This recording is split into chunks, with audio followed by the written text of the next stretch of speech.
अस्सलामुअलैकुम एवरीवन, मैं हूँ डॉक्टर हिरा और आप देख रहे हैं वुमेन वेलनेस बाय डॉक्टर हिरा। तो आज हम बात करेंगे एक ऐसे मौजू पर कि जिसका ताल्लुक़ तकरीबन हर औरत की सेहत से है, और वो है हार्मोनल इम्बैलेंस। यानी कि आपका मूड बार बार बदल जाए, आपको बहुत ज़्यादा हेयर फॉल हो रहा है, आपकी स्किन बहुत ज़्यादा ख़राब हो रही है, या फिर आपका वेट बहुत तेज़ी से गेन हो रहा है, या फिर आपका वेट बहुत ज़्यादा लॉस हो रहा है। तो ये सब जो साइन हैं अगर आपके अंदर हो रहे हैं तो आप समझ जाएं कि आपके जिस्म के हार्मोन्स आपको सिग्नल दे रहे हैं कि समथिंग इज़ रॉन्ग। तो चलिए अब हम सबसे पहले समझते हैं कि हार्मोनल इम्बैलेंस होता क्या है। तो बेसिकली हार्मोन्स वो केमिकल मैसेंजर हैं जो बॉडी के डिफरेंट ऑर्गन्स को कंट्रोल करते हैं, जैसे कि हमारा mood, metabolism, fertility and skin health. जब इमोशनल एंड फिज़िकल बैलेंस ख़राब हो जाता है तो चेंजेस आते हैं। तो जी ये हमने समझा कि हार्मोनल इम्बैलेंस होता क्या है। इसके साथ अब हम बात करेंगे कि अगर आपको हार्मोनल इम्बैलेंस हो रहा है तो आपको अपने अंदर क्या साइन एंड सिम्टम्स नज़र आएंगी। तो जी इसमें सबसे पहले जो रोल प्ले करता है वो हमारा लाइफस्टाइल है। यानी कि हमारा लाइफस्टाइल ठीक नहीं होता, हमारी स्लीप डिस्टर्ब होती है, और इनफर्टिलिटी या कंसीविंग में मुश्किल होना, वेट गेन होना या फिर सडन वेट लॉस हो जाना, हेयर फॉल या हिर्सुटिज्म यानी कि फेशियल हेयर ग्रोथ, फिर जी एक्नी या स्किन डलनेस, इसके अलावा मूड स्विंग्स, एंजाइटी, डिप्रेशन, फिर पीरियड्स इरेगुलर या डिले होना। ये सिम्टम्स होती हैं हार्मोनल इम्बैलेंस की। तो इसके साथ अब हम बात करेंगे इसकी मेन कॉजेज़ की, यानी कि इसकी रीज़न्स की कि ऐसा होता क्यों है।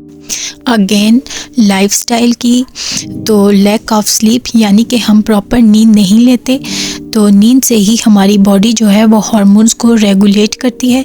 तो प्रॉपर नींद ना लेना भी इसको कॉज करता है। यानी कि जब सारी दुनिया सो रही होती है तो हम जाग रहे होते हैं, और जब हम सो रहे होते हैं तो तब सारी दुनिया जाग रही होती है, तो हम प्रॉपर नींद नहीं लेते। तो ये भी इसकी मेन वजह है। तो इसके साथ जो है फ़िज़िकल इनएक्टिविटी, यानी कि हमारी बॉडी का मूवमेंट ना करना। ज़्यादातर आजकल जितना भी देखा जाए तो यही सब होता है कि लोगों ने अपने आप को घरों में ही महदूद कर दिया है। एक्सरसाइज ना करना, प्रॉपर वॉक ना करना। तो क्योंकि अगर हम रेगुलर एक्सरसाइज करते हैं तो इससे इंसुलिन और एस्ट्रोजन लेवल्स कंट्रोल में रहते हैं। तो ये ना करने की वजह से भी हार्मोनल इम्बैलेंस हो सकते हैं। इसके अलावा बर्थ कंट्रोल पिल्स और हार्मोनल मेडिसिन, यानी कि long term use of contraceptive pills या हार्मोनल ट्रीटमेंट से बॉडी के नेचुरल हार्मोनल साइकिल डिस्टर्ब होते हैं। इसके अलावा हमारी जो डाइट है वो भी इसमें बहुत बड़ा रोल प्ले करती है। यानी कि प्रॉपर डाइट ना लेना, जंक फूड्स, ऑयली फूड्स और शुगर ओवर यूज़। तो इसके अलावा PCOS यानी कि पॉलीसिस्टिक ओवेरियन सिंड्रोम, ये भी एक कॉमन कंडीशन है जिसमें एंड्रोजन यानी कि मेल हार्मोन ज़्यादा प्रोड्यूस होते हैं। इसके अलावा थायराइड डिसऑर्डर, यानी कि थायराइड ग्लैंड हार्मोन्स रेगुलेट करते हैं। अगर वो अंडर एक्टिव हो तो हाइपोथायराइड, या ओवर एक्टिव हो तो हाइपरथायराइड हो जाए तो इम्बैलेंस होता है। इसके अलावा मेनोपॉज एज, यानी कि फ़ीमेल के अंदर एक टाइम ऐसा आता है कि उनकी एज जो कि 40 से अबव होती है तब भी हार्मोनल इम्बैलेंस हो जाते हैं। तो उस टाइम जब उनकी एज मेनोपॉज के करीब होती है तो एस्ट्रोजन और प्रोजेस्टेरोन लेवल्स नेचुरली फ्लक्चुएट करते हैं, जैसे हॉट फ्लैशेस, मूड स्विंग्स और इरेगुलर पीरियड्स होते हैं। तो ये जी हमने बात की कि हार्मोनल इम्बैलेंस क्या होता है, और हार्मोनल इम्बैलेंस अगर हो तो उसके साइन एंड सिम्टम्स क्या होते हैं और इसकी मेन कॉजेज़ क्या होती हैं। अब इसके बाद अब हम ट्रीटमेंट की बात करेंगे, यानी कि होम्योपैथिक ट्रीटमेंट में हम कौन सी इफ़ेक्टिव मेडिसिन लेके बिना साइड इफ़ेक्ट के इससे जान छुड़ा सकते हैं। तो चलिए यहाँ पर मैं कुछ टॉप 4-5 मेडिसिन का जिक्र करूँगी जो कि हम होम्योपैथिक में यूज़ करते हैं। यानी नंबर 1 पे CPR 30, ये हम उन पेशेंट्स को देते हैं जिनके अंदर mood swings, irritability, irregular periods. फिर इसके अलावा मैं बात करूँगी लेक्सिस 30 यानी कि hormonal disturbance with anger and hot flashes.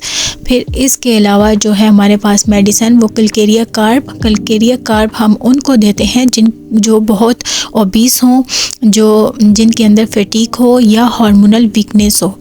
फिर इसके अलावा पल्साटीला उनको हम ज़्यादा देते हैं जो एमेनोरिया की पेशेंट्स हों और उसके साथ हार्मोनल चेंजेस के साथ एक्नी या स्किन डलनेस। बट रिमेंबर, आपने सेल्फ मेडिकेशन से बचना है। कोई भी मेडिसिन यूज़ करने से पहले किसी क्वालिफाइड फिजिशियन से कंसल्ट करना बहुत ज़रूरी है। तो जी, इसके साथ अब मैं बात करूँगी नेचुरल लाइफस्टाइल टिप्स की कि आप अपना लाइफस्टाइल नेचुरली कैसे इम्प्रूव कर सकते हैं। यानी उसके लिए आपको रोज़ाना 20 से 30 मिनट वॉक या योगा करनी है। उसके साथ आपने शुगर और प्रोसेस्ड फूड कम करना है। आपने स्ट्रेस कंट्रोल में करना है, मेडिटेशन या डीप ब्रीथ करनी है और सबसे ज़रूरी आपने प्रॉपर नींद लेनी है, यानी कि 7 to 8 आवर्स स्लीप लाजमी लेनी है आपने। तो जी, हार्मोनल इम्बैलेंस जो है ये कोई शर्म या खौफ की बात नहीं होती, ये जिस्म का एक सिग्नल है कि इसे केयर चाहिए। अगर आप हार्मोन्स को बैलेंस रखना चाहती हैं तो healthy lifestyle plus right homeopathic medicine अपनाएं। Because balanced hormones means balanced life and a happy woman means a healthy home। तो आपने सबसे पहले अपनी डाइट और अपने लाइफस्टाइल पे फोकस करना है। अपनी डाइट अच्छी लेनी है और आपने अपना लाइफस्टाइल, अपनी रूटीन को बेहतर करना है, अपनी नींद प्रॉपर लेनी है और इसके साथ आपने स्ट्रेस कम करना है। तो इस तरह करके प्लस आप होम्योपैथिक मेडिसिन ऐड करके तो आप अपने हार्मोन्स को बैलेंस कर सकते हैं। तो अगर आपको ये वीडियो पसंद आई हो तो लाइक, शेयर और सब्सक्राइब करें वुमेन वेलनेस बाय डॉक्टर हिरा, जहां हम बात करते हैं women health, homeopathy and self care पर। तो आपने कमेंट में अपनी राय का इजहार ज़रूर करना है कि आपको नेक्स्ट वीडियो किस टॉपिक पर चाहिए। So take care of yourself ladies. मिलते हैं एक नई वीडियो के साथ। Stay tune. तब तक के लिए अल्लाह हाफिज़।